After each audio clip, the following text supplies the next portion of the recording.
I'd like to welcome this panel on the future of healthcare in AI world. AI has been a buzzword, but a reality. We are at a defining moment. AI is no longer a distant promise. It's accelerating clinical workflows, reshaping drug discovery, and challenging long-standing assumptions about how care should be delivered. But with this transformation comes new risks, new responsibilities, and an enormous opportunity. Today we'll explore 4 key themes. First, who are our speakers and why their perspectives matter in this rapidly changing landscape. Second, the risk and blind spots leaders must take seriously as AI adoption speeds up. Third, practical guidance for clinicians and health systems, leaders navigating this transition. And finally, where we can expect the most meaningful impact over the next 3-5 years. So with that, let's jump in. Tell us briefly your background and why you're here speaking about the future of healthcare in AI world. So we can try. Thank you. Hi everyone. My name is Ali Diallo. I'm the founding managing partner at Orion Capital. We are an investment firm based in the Bay Area, in West Virginia, and also Dubai and Abu Dhabi. We're essentially the institutional fund manager for LG Electronics in America. We deploy and manage about 3 types of capital: institutional capital, government capital, and strategic investments. On the institutional side, we manage and deploy a series of funds, VC funds. We have about 300 million under management. Half of it is under direct management. The flagship fund is Nova Wave Capital, based in the Bay Area, powered by LG Electronics. And on the government side, we do public-private partnerships with the US government and different nations. We support and power a lot of initiatives across West Virginia and across the broader Appalachia as well. And on the strategic side, we manage angel funds, doing direct investments through a family office. And prior to founding Orion Capital, I was at LG as Director of Investments and Head of Incubation on the Venture Studio side for the clean tech track. And very much involved in a lot of impact investments. Although we're essentially an institutional investor as a VC, well, we really focus on societal impact as well across rural America, specifically across West Virginia. And prior to joining LG Electronics, I was at the White House as a White House Innovation Fellow, leading initiatives for the VAs. And prior to the White House, I was at MIT as a head of global innovation for global programs. And happy to be here today. Thank you, thank you. Kelly, please. Hi everybody, I'm Kelly Burchuk, and for the last 20 years I've been in big med tech in various facets like R&D, manufacturing, management, and now innovation management as the head of innovation partnerships and new ventures for Siemens Healthineers. So Siemens, some of you may know, is a very big old company. It's 177 years old. The healthcare division is one of the largest healthcare med tech companies in the world. So we're in 90% of top hospitals globally in 180 countries.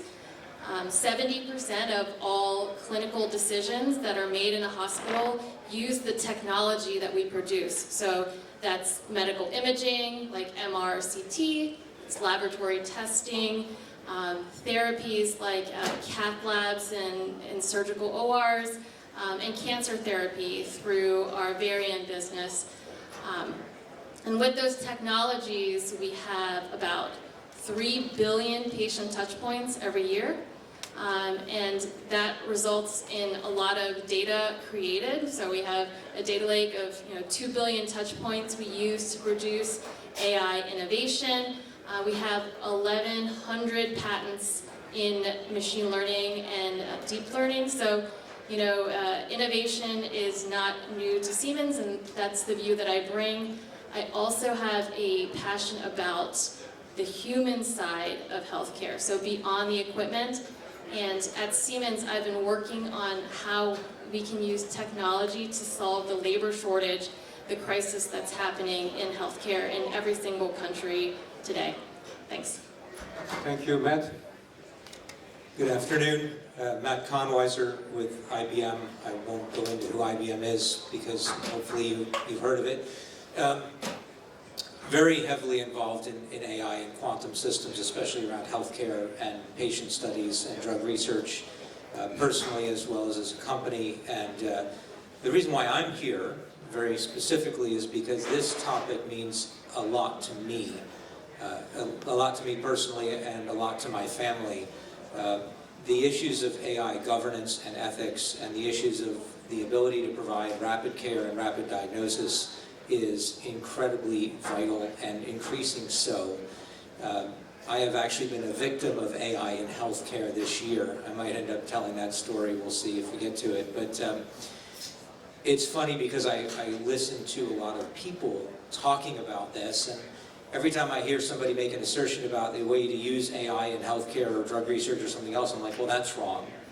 Well, that's wrong. Well, that's not quite how that works. We have a divide that has to be closed between the people that are within the industries and the people that really use the technologies every day. And that's one of the reasons why this is such an important thing for me, and that's why I'm here. Thanks. My name is Brian Wright. I am the lead healthcare analyst at PitchBook. I think I'm here because PitchBook's got a lot of good data on the companies that are redefining healthcare and significant involvement in AI. I've spent the vast majority of my career on Wall Street as an analyst, sell-side analyst at a bunch of different firms covering healthcare, from Bear Stearns, Jefferies, Bank of America, Citadel, and a number of others. So thanks for having me. Thank you. Dennis? Hi, I'm Dennis Fluette. I'm sitting on the board of directors at Object Pharma. We are an early stage clinical company. If you were here at the start of the day, you know our focus is on MDD, major depressive disorder with a neurotoxin solution. My other hat is a digital health consultant with expertise in design thinking and custom software development. Great. On that note, I'll start with Matt, IBM. Everybody heard about IBM? Okay. So we'll start with IBM. How are ethics shaping AI use in patient care and drug development? That's one question. Another question that we can connect is, how comfortable should we be with AI bots as the first point of care? And if anyone would like to contribute to this question, please jump in. So I guess we will get into my personal story on the second question first. I am 9 months post-surgical now on a knee issue, and I wasn't recovering correctly. So I went to a neurologist, and the neurologist saw some things they didn't like, so they had me do blood work. And the blood work came back and said, based on the results of the blood work, this could be multiple myeloma. And I froze because I wasn't there for that. I was there for a muscle issue. And the neurologist said, well, I can't talk to you again until you see an oncologist. So I go to see an oncologist. The oncologist says, yeah, there's nothing wrong with you. And I said, but the AI-generated response that was the first line of the patient said that people with these indicators typically have multiple myeloma. And they said, yeah, no, that's nothing. Now the interesting thing is, because I knew what to ask, I asked a separate AI agent about the results of the test, and it said, yeah, this is absolutely not multiple myeloma because you need all these other things too, and this would need to be 10 times higher. Basically all the things that the doctor said, this secondary AI said, but the one that was directly associated to the clinical portal didn't say that. So I think my answer short is no. AI bots should not be between patients and, well, I won't call them providers, I'll call them doctors, because my father's a doctor and he said he hates the term provider. So. Anyone has a different opinion here? Dennis? I only have a different opinion because of a project we did back in 2017. It's interesting, AI is a buzzword, but we've been doing it since 2017. So for Takeda Pharmaceuticals, we developed an entire clinical trial system that engaged patient from beginning of inquiry of a clinical trial right through to onboarding them. What was interesting was when we got to sit in focus groups with patients, we defined our patient as a mother who just received a breast cancer warning. And the problem is we looked at her and her day in her life, and we basically determined she was so busy she could not get into the clinical trial. So what we were giving her was 24/7 access. It was highly compliant. We worked with legal for 2 years. We worked with regulatory. So basically she could start that process of inquiry in the middle of the night. And basically because that was the time that was available to her. And from that point, we could provide her options for trials, which in many cases have been life-saving. When someone hits a dead end with current therapeutic solutions, to be able to jump into a clinical trial, I've had friends that have said, oh, you've got a 30-day notice. Go pack up, discuss your belongings with your families, prepare for death. That's a really sad, sad point when you reach that. So getting someone into a clinical trial that then gives them 4 more years of life is invaluable. So I believe what concerns me right now is we're removing regulatory. It's the Wild West. We were a 2-year legal process. Okay, since we are touching on regulation, is regulation slowing AI adoption or building the trust needed to scale? That's the question for 𝐭𝐬𝐞 𝐵𝐵𝐿, Dr. 𝐭𝐬𝐞 𝐵𝐵𝐿. Sure. So is it slowing or is it creating trust? I would say it's a bit of both depending on the region. I work globally, so I'll talk about the US and Europe and China. So in the US, I would say the FDA is doing a good job of being pragmatic about approving AI devices, but the reimbursement is really lagging. From the Siemens perspective, we're on Capitol Hill working on the Health Tech Investment Act, which, if passed, would provide a clear pathway for algorithmic AI devices to get reimbursed by Medicare. It's a pretty big deal. So if that happens in the US, then regulatory would go from being a brake to an accelerant. In Europe, what I'm seeing is they're taking a trust-first based approach. So the AI EU Act, it puts AI into the high-risk categories, which makes companies like mine, based in Germany, really have to reach some pretty high bars to be able to get something to market. So that's going to slow commercialization but improve trust. And then in China, you see exactly the mirror image. So you have this top-down governmental fast-track approval of solutions. So essentially green-lighting things before really you have the data protection laws in place, that kind of thing. So they're really going fast. So they'll probably won't have as much global adoption, but certainly domestic adoption will be quick. So I would say that for regulation, bad regulation, of course, is going to slow AI, but like smart regulation will increase trust, bring reimbursement, and essentially the scale that it needs. And that the US is fixing the money problem, EU, they're really focused on safety, and China is optimizing for speed. Thanks, Kenny. I would like to talk about China later, maybe. Just to add to what you just said, this is also something we're seeing from our end at LG Electronics. We see the US solving the capital issue, right? And Europe being a little bit slower. And I'm half French, so in France it's even worse. We have a lot of regulations, obviously. But it goes back to the trust, so it's also needed for the sector, for the ecosystem. And we see the Gulf, where we have a strong operation on the ground as well, taking the lead in terms of sandbox and innovation and really helping on the regulation side with the regulatory environment, to the extent that a lot of startups and companies from the Bay Area are really going to places like Dubai to test out new ideas, because the regulation is creating that framework a lot. So very aligned with what you're saying as well. Thanks, Ali. Moving to Brian, right? How is, since we want to talk about drug discovery, right? A little bit. So how is AI reshaping drug discovery, and what ripple effects will it create? Sure. So, and maybe Ali, you want to, I know you're doing similar. Yeah. Yeah, I'll speak to it from more of a financial perspective.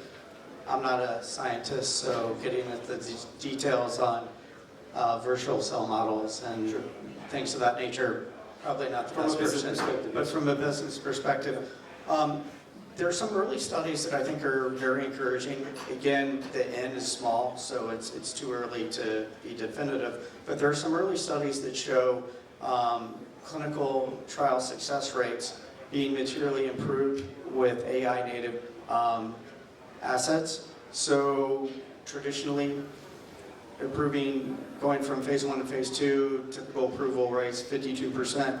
AI native assets we're seeing in the 80 to 90%. I think that is not sustainable, especially at the high end. But going from phase 2 to phase 3, historically it's been more in the 29% success rates. The AI native assets you're seeing more in the 40% range. I think so. If you look at what that means, if you say 80-90% is too high, let's go the low end of that range, 80% for phase 1 clinical trials, and you put that through, you're going from historical success rates of about 8% to about 17-18% going forward. To me, that fundamentally alters the risk-return profile for early-stage assets, which ironically are not getting funding. That's like, we're starting to see a rebound in VC funding, but the early-stage assets are not getting it. And ironically, from a financial perspective, I think that's where the greatest returns are. I think if you look at historically the 2012 to 2014 cohort, those VC funds got about, the life science VC funds, got about a 19.5% IRR. I think the cohort from now for the next 5 years is going to be significantly higher than that. Okay, thanks, Brian. Dennis, talking about, has the age of AI truly arrived for the pharma industry? We're still developing, and how do you see agentic AI fitting in that space? I'd say we're still developing. I think we saw a lot of our big clients chase the big shiny object, want to declare themselves an AI company because the stock market, investors were demanding for it. Now I'm seeing more realistic applications. We're not just throwing money at AI, we're finding solutions where it's applied, very much like what we were discussing this morning. Strategy driven with goals and objectives versus, like I said, big spends that most CIOs last year were saying they were extremely disappointed with their AI investments, and there was a reason for that. They were just throwing money. It was a PR initiative. Now we're seeing application. How about Ali and Kelly in this question? Ali? Yeah, I think the AI itself has the benefit of shedding a lot of light to the sector, to healthcare, and it sort of brings a lot of focus around the data, the quality of the data, and the integrity of the data. So it's accelerating a lot of those questions that we always had around digital solutions being powered by the right data sets. One pattern that we keep seeing from our end, attracting and mobilizing large investors to invest in America is we tend to see a new crowd of investors coming in the mix now that are really looking at having a bigger impact, both aligning their strategies around AI investments, but also around healthcare. So the merit of having so much attention around AI is that it opens the doors to a new set of investors that are coming into the place now that we're talking to that typically would not be interested in investing in different funds, but because of AI, a lot of them have FOMO, and then they essentially come to the table, and we're able to attract them and turn them into active investors. So it opens the doors, but at the same time, the challenge is that we still have a lot of inaccuracies in the system, and that goes back to the story of our friend about how much we can trust the systems. I think it's way too early, obviously, but it's a work in progress. I compare it to what happened in the 90s with the internet, where we had a lot of bad indexing happening with Google, right? If you recall back in the days, we had bad addresses, URLs going to wrong places, right? But we trusted the system and it got better over time, right? So I feel like we're living through that phase where it's still very early, very nascent, and we have a lot of, for lack of a better term, indexing happening that is not necessarily pointing to the right kind of information. So we need to give enough time for the systems to train Thanks, all Ali. the agents. Healthcare workforce shortage. Kelly, could you elaborate on that? Yes, Is it impact overstated? I mean, its impact is certainly not overstated. I am biased, but I think it's the biggest problem in healthcare is actually our ability to have enough people to deliver the healthcare. So the WHO estimates that 11 million people, will be short 11 million people to provide care by 2030, and I think that's quite an underestimation. We're, at Siemens, we're really focused on this operational problem, because if you don't have the people to operate our equipment, then our equipment can't provide the care, we can't sell equipment, the economies can't grow, lots of problems there. So some of the examples of how we look to invest in AI and how it impacts what we do is like thinking about the future with less people. So can we produce self-healing equipment so that you don't need maintenance personnel to fix it? How many people have been in a Waymo, like a driverless taxi? Some? Okay. So now imagine that at some point you'll go in for your MRI scan and it will be a self-driving MRI without anybody there, or CT scan. So that's what we're looking at, a future where there's less people. So there'll be less people to operate the equipment, so those people can be utilized at other places within the hospital. And until we get to that self-driving MRI, we're looking at how the technology that we have today can bridge that gap. This is an example I love. This is a project I've been working on. We'll have customers talking about problems of access to care. Like, I want to get MRIs in Alaska, and so we put a MRI unit in Alaska, but there's nobody to operate it. So what's the use? So then this has started over COVID. We built a technical infrastructure so that we can have a pool of experts in North Carolina scan MRIs in Alaska, right? So using technology to better and more efficiently change the way that care is delivered and distribute workforce. So AI is going to be hypercritical to really solve that workforce crisis that I think is coming for us all. Go ahead.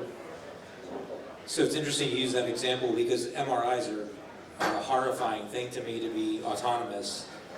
Because, for example, in Alaska, if you have somebody that's working on a farm and has metal that embedded in them, and there's no person there to look at all the different elements, the skin and the scarring and everything else, and make a determination whether an MRI is safe, and they just put them in the machine, they could end up seriously injured. So I think that there's a hybrid that always has to exist, right? There always has to be a balance. Now, technologists that are skilled at reading the results don't need to physically be in Alaska. But there always needs to be that delicate balance that exists, and that goes back to the topics of governance and ethics and everything else about, using AI agents for one use case versus another is advantageous, beneficial. So right place, right time, and know the risks and understand them when you go into it, because then it becomes a liability issue.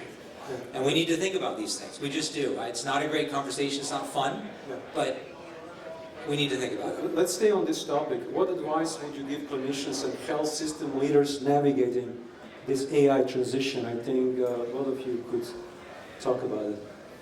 Kelly and Matt. Go ahead, Matt. Continue. Yeah, I mean, just very quickly lean into it, right? Don't be afraid of it. Get to know it, understand it, but also understand that it's not a panacea. It's not a cure-all. It can do tremendous things. It can be very, very beneficial. But there's been countless people, including Jensen Huang, who said this year, the only people that are at risk of their jobs in the future are the ones that don't understand AI. And I think that applies to providers and people in the healthcare field just as much as it it applies to all the IT professionals. It is very beneficial to people in the space, and it can do tremendous things. And I'm not talking about generative AI, but also machine learning algorithms and other elements of AI, not just generative. But if you don't understand it and you've never just sat down and had a conversation with a system and explored what it is and how it does what it does, then you are instantly at a disadvantage. So I think we need to see more people adopting it and leaning into it. Now, whether they put it into practice is a different story. But everybody should be able to say by the end of this year, which is only 3.5 weeks away, I've had a conversation about something relevant to me, my profession, my life with these systems, and I understand a little bit more about how they work and what they do. Okay, thanks. Would you like to add something, Ellen? Okay. I'll just say my advice to healthcare leaders would be, like I said, keeping in mind the human element of healthcare. So, you know, what I hear from our customers is they really don't want any AI bolt-ons anymore that require them to click here and add more work. It actually slows them down. It doesn't create the benefits that the healthcare administrators actually are looking for. So I'd really say that the technology that's going to win is the technology that's already embedded in their workflow. And so that healthcare leaders should be really looking at that. Thanks, Kelly. I have a question now for Dennis. Is it common for an early-stage clinical company like Object Pharma, or your company, to be so digitally focused, and I would say advanced as well? And how are you using digital tools at your firm? If you can give a case study, Yeah. 2 minutes. No, it's not the norm, but the costs are lowering, so early stage clinical can now afford digital. That's why I'm on the board of Object Pharma. I'm providing the guidance or insight on technology. What we're going to do is use it to get us to market faster, more efficient trials, less people. So now we're looking at the benefits of what happens when you do that is you lower the cost, which, you know, all of us are familiar with the cost of bringing drugs to market. So it's, you know, we're all paying for it as consumers. If we can lower the operation costs, then we can lower the cost of the medicine. So that's where we are leveraging that. Unlike some companies which are using it for drug discovery, we're not doing drug discovery. We know what we are. But where can we benefit the patient engagement, clinicians, etc.? That's where we're leveraging digital. Great, great. Thank you. Thank you, Dennis. Question for Brian. If you launched a VC fund today, which sectors would you prioritize? So there are, And also avoid. Maybe, right. maybe start with avoid. That's easier. I don't want to start with, on the down note. So let's start optimistically. So so if we look at where funding has gone, AI investments within healthcare on the drug discovery platforms has been a bright spot. I think that those virtual cell models and foundational genomic models, those all are interesting, and we'll see more of those, and I think that's an interesting area. But I think fundamentally you're using these models to do drug discovery, and so I would be utilizing those models and putting together a basket of early stage assets and going to town, because my experience on Wall Street has been whenever everybody else is afraid to jump in, it's usually when you get the best returns. So that would be my top two areas. The other area is within healthcare services, speaking to the labor shortage issues. Right now, within, let's say, through October, there's been about $3.4 billion investments in AI healthcare services workflow agents. About 47% of that has been to those kinds of agents that are using as a foundational model ambient listening technology, voice dictation technologies.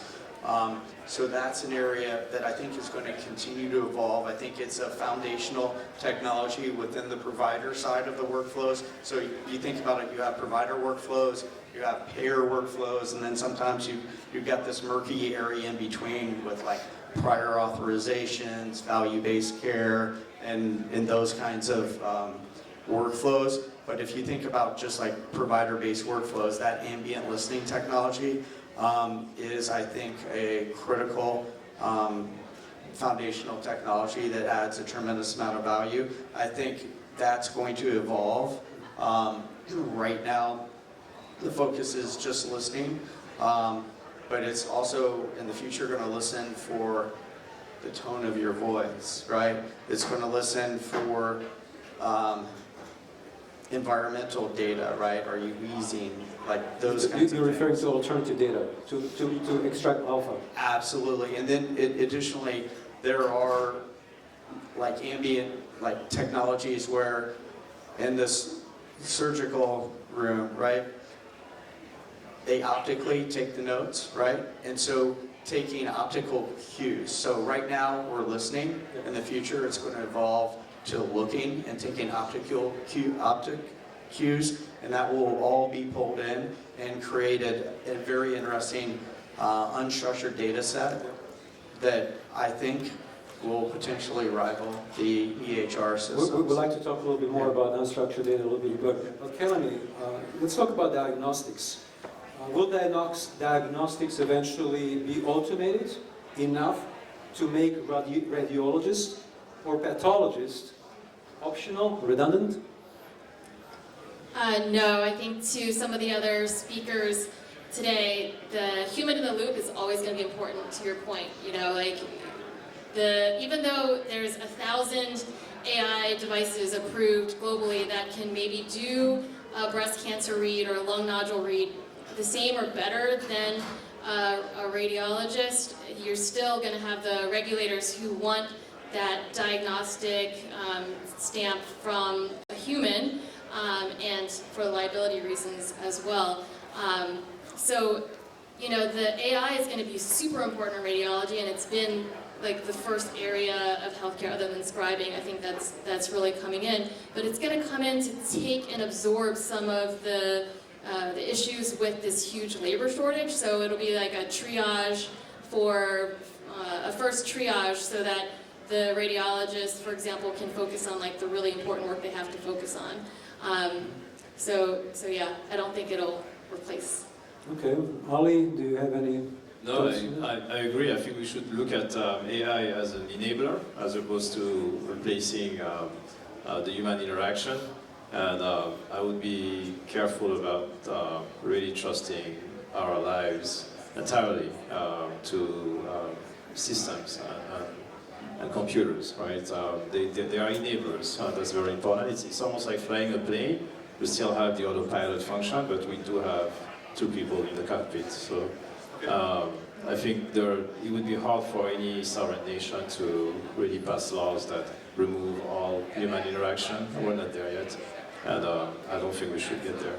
Okay. Yeah, I would say like Siemens, for example, all our products we develop, we call, to your airline analogy, co-pilots. So I think the companies that are going to succeed are the companies that create co-pilots, not autonomous stuff. Yeah. Right. So human replacement is a factor, right? But what concerns you most about the rise of AI, Dennis? I think right now it's the fact that we went from high regulatory and now we're going to the Wild West. We're removing those guardrails, we're doing those. That's what concerns me. It's not, I think the enabler is absolutely wonderful. The fact that we can free up a doctor to spend more time making eye-to-eye contact with a patient is wonderful. But that lack of regulatory we're starting to go towards is frightening. Yeah, I agree. Matt, do you have any thoughts on that? Yeah, I do, many, which I'll keep brief. Personal or IBM? A little bit of both, although I always speak for myself on these. But, you know, I always think about it as governance is what you're required to do, ethics is what you do when there's no governance, right? So I agree that we're seeing a lot of repealing of governance and regulations, at least in the United States, but What I'm not seeing is, I'm not seeing the sprawl of inappropriate use of AI, because, as you mentioned earlier, the cost and the complexity of it is so high, and people are realizing that now, that they're like, you know what, let's just not put AI on everything. Let's be more frugal and more judicious with it and make sure that we're doing it the right ways for the right things. And I think that that's, as long as we continue to maintain that mindset and everybody continues to build in those ways responsibly, the governance isn't going to matter as much, because the people are going to be building it and using it in the right ways at the right times, which is what we're seeing also with companies like Siemens. They're all kind of starting to realize this, and they're also realizing that the large consumer models for, you know, a flat rate per person per month are not the cure-alls. They're not capable of doing everything, even though they can do a little bit of everything. That's what we're seeing, is that little bit of mixture, and we're starting to see the conversion. And it's a very positive sign. Great, Ali, go ahead. Yeah, I think each one of us could write books about the danger of AI and what concerns us. There are three points that I think are worth mentioning. One of them is workforce development. As we get more technology advanced as a society, we would need to obviously move the workforce into a new kind of role. And for us, this is very dear, to our mission. We support West Virginia, and across Appalachia, we see many cases where there is a need for technology, right? For last mile connectivity, last mile healthcare solutions, but at what cost, right? How do you train your users to onboarding AI-driven solutions when we're still reading from the impact of the loss of manufacturing jobs, right? And so I think the future of work is at stake. We don't spend enough time thinking about solutions for that particular piece, and it doesn't have to be purely impact. I think there are interesting, sustainable model that VCs and corporations could look into. So I think a lot about the future of work, the workforce development. Another piece is obviously CapEx, very large capital expenditures happening in the space. As an investor myself, I see it very exciting. It's very exciting to watch. I'm not sure how exciting I would be to put all my money in that race, because I don't see an end to it. And I think it will actually get worse, because a lot of the large incumbents are investing in GPU infrastructure after the rise of that technology from CPUs. Well, in 5 years, it's going to be about photonic chips, right? So are we going to relive the same sort of race again, right, in 5 years? And after that, we have quantum chips coming. So I see no end to it. Maybe it's a necessary evil, because we do need to build the right infrastructure. I don't think we'll have a lot of winners in that space. So as an investor, and I'm mostly evolving in the VC space, we do a little bit of PE. Even though it's exciting to watch and we have investments in that space, I'm not too sure about joining it. And then the last piece is a little bit more sober, I would say. It's the geopolitical tensions that the technology is creating in terms of polarizing the world, as we see different alliances being built around different kinds of investments, East versus West. So that's a big point of concern, especially for us as we operate in different markets that are sometimes opposite to each other. So we think about the geopolitical consequences of our investments. Okay, this is a question for everybody. Can I go ahead? Just a little bit about the workforce development. It just made me think. It's an area I work in every day.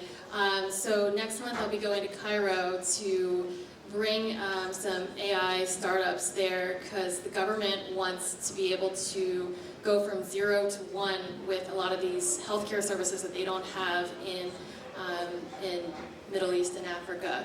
And so here's an application of technology that I think is really beneficial, like taking the skills level from 0 to be able to modernize their healthcare system. So definitely AI for good there. Okay. We need more of those solutions. So this question is for everybody, 2 minutes each. Where will AI drive the biggest improvements in healthcare over the next 3 to 5 years? What do you think is the next big thing in healthcare? So, Matt, you can start first. So, you know, when I think about the plus, right, the human plus AI, the joint application of it in healthcare, I think about a couple of really good examples that we've seen, that we've proven out, where an AI system that is assisting a human physician has been able to correlate symptoms and help with diagnosis in ways that the human wasn't thinking about. Something as simple as bloodshot eyes. Bloodshot eyes by itself could mean that somebody's tired. When you couple it with 10 other things, it could mean a diagnosis. A human may overlook that. An AI is going to include it, right? So the human has to now intentionally exclude it instead of just overlook it. That creates significant value and advantage, I think, to healthcare. But I think that, for example, if I were to ask you, how many people here have seen a doctor? Just, you know, I mean, at any point in your life, like, yeah, okay. Just, I figured, yeah. How many of you have gotten a muffin recipe from your doctor? One person, right? Now, you might be asking, well, why did I ask that? Well, one of the litmus tests for the use of AI in healthcare and other things is asking if it can bake you a muffin. And most of them nowadays will give you the recipe. And you think, well, why would a healthcare AI system be telling me how to bake a muffin? And it's because it's not a healthcare AI system.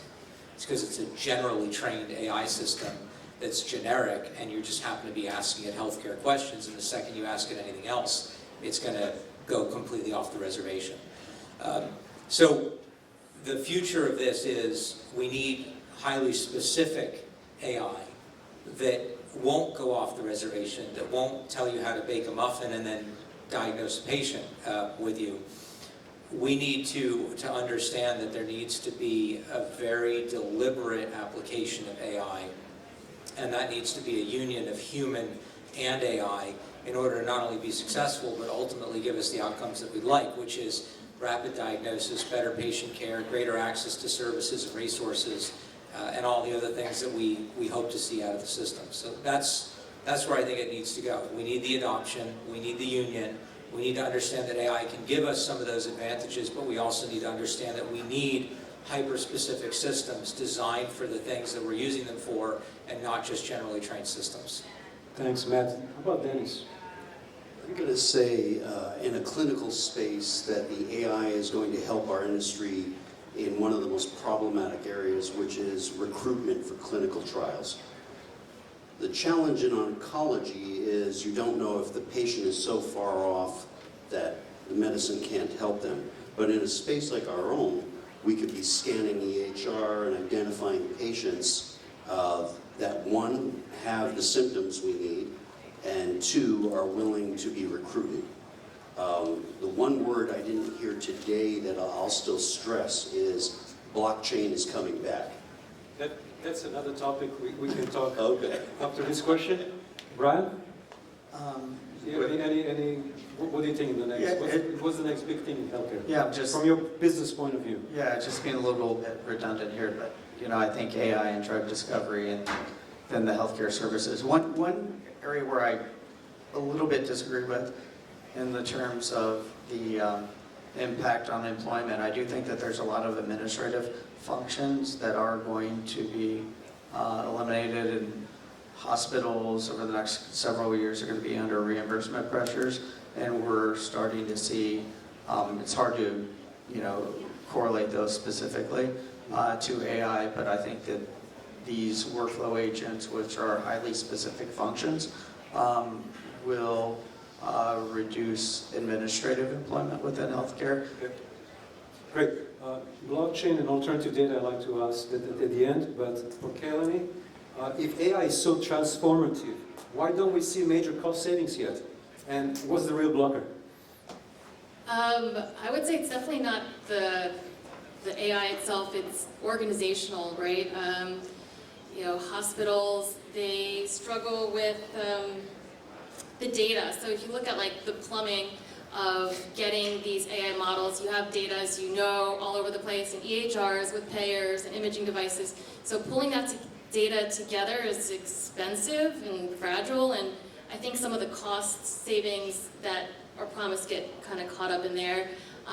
Second, I would say, is the workflow and incentives. So, like I mentioned, these bolt-on workflows sometimes create more work, and so it's not going to create the savings that you hoped it had.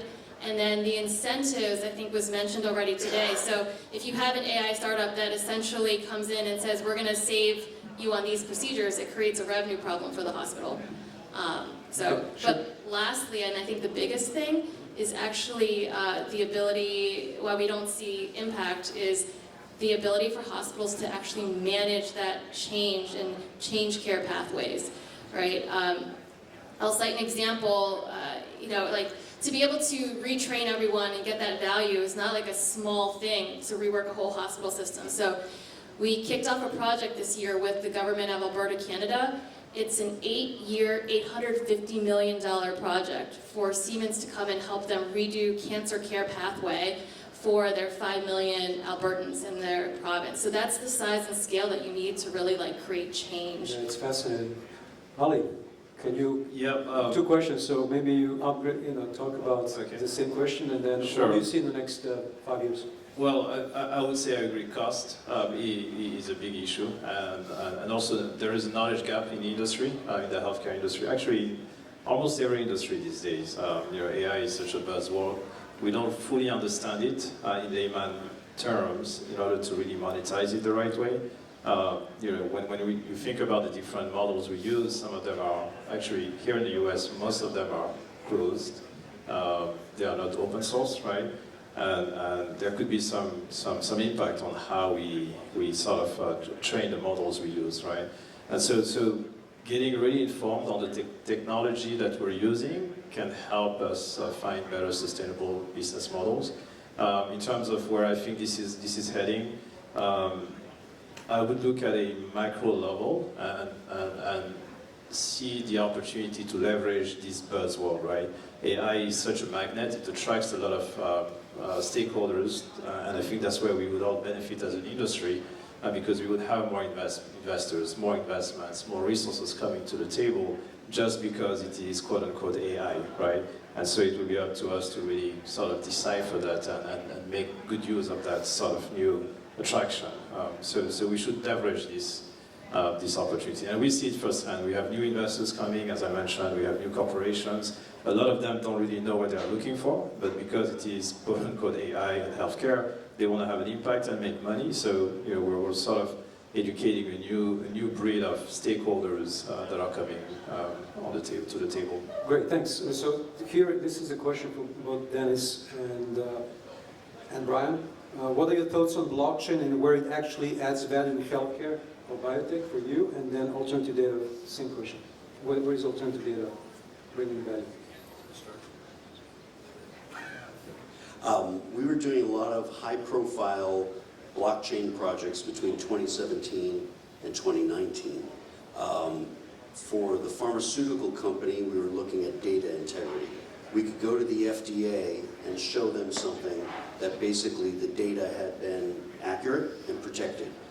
One of the things that excited me most was consumer.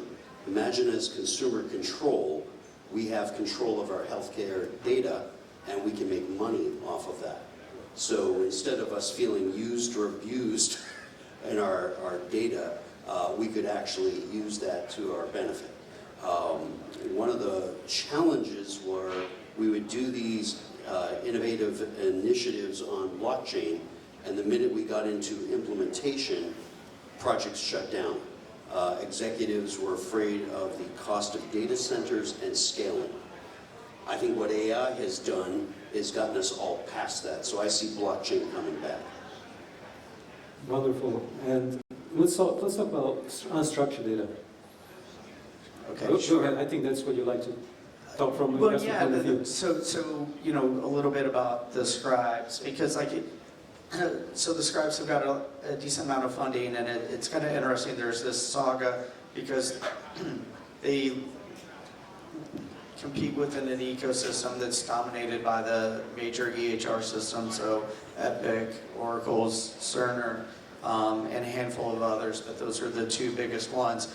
And so when 𝐻𝐵RIDGE, one of the leading scribing companies, came out in the first quarter of this year with about 117 million in ARR, raised a couple rounds here in the second and third quarters with like a 3.5 billion valuation. Its developer conference, Epic came out and said, "Oh yeah, we've got a scribe too. We're going to white label it from Nuance, and we're going to come out in 2026 as a pilot."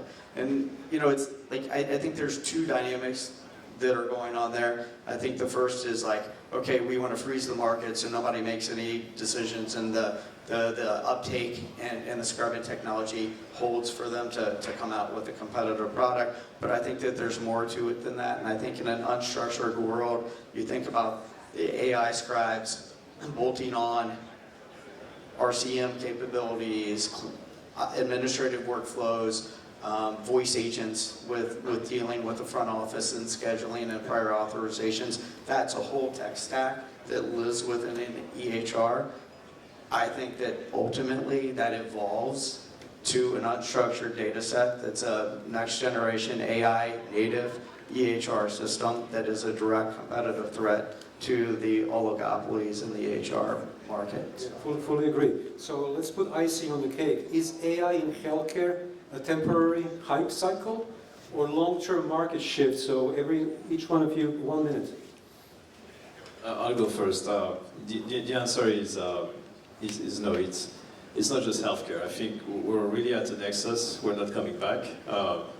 This is, we've seen many cycles of innovations, in the Bay Area, in New York, in DC.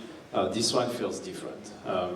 Even though there is huge expenditure happening on the CapEx side in terms of the infrastructure, I think this is needed. It's a necessary evil, and there are evils associated with this infrastructure on the healthcare side. We can talk about it one day, but I do think that the world is moving in a direction where there is no way we would come back from this, in a good way, hopefully.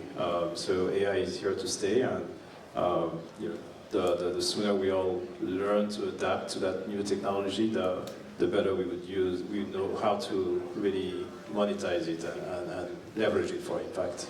Sure.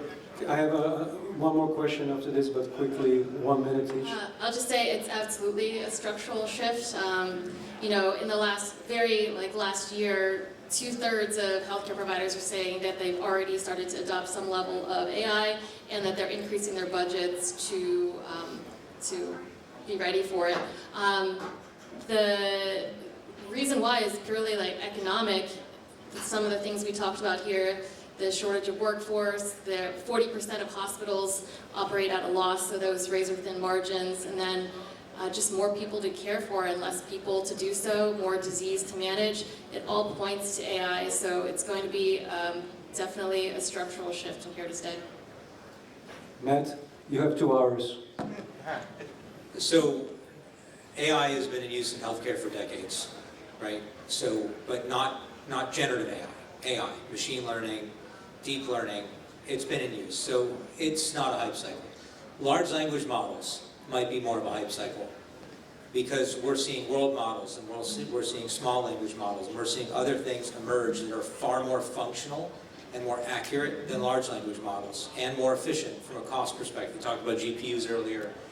There's a huge environmental and sustainability footprint concern that we didn't even talk about today, that large language models are largely driving the concerns in the conversation around. So not a hype cycle, here to stay, but specific things in it. We need to be precise. We need to understand the terminology and what is and what isn't hype versus overall AI. What about entry-level people?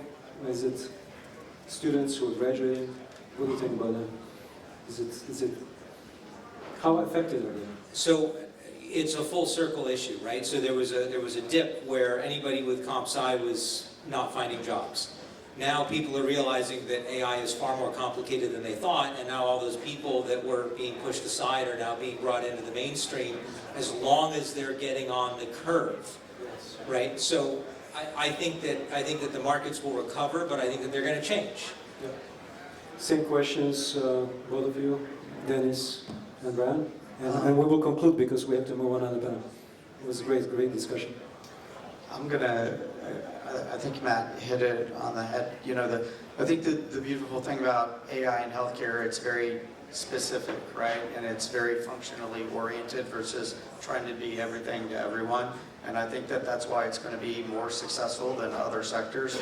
Like the biggest economic use cases are going to be functionally addressed within healthcare more so than other areas of the economy because it is focused. And I think that that's why it's going to be more successful in healthcare. I think that I agree on the large language models. I could see a level of plateauing before reaching kind of higher levels, but those plateaus can be years or decades. I don't know. I'm not smart enough to figure that out, but we've advanced so much so far, and if you look historically at like machine learning and everything prior to that, you've got these big advancements, some pause, and then further steps up. So, I would say it's not hype, it's needed. At the same time, since we have investors in the room, I would say be cautious. I'm feeling a deja vu of the .com. I think when we burst, and we are going to, what settles down after that is going to be invaluable to the healthcare industry. Okay, on this note, please applaud our panelists. Thank you so much.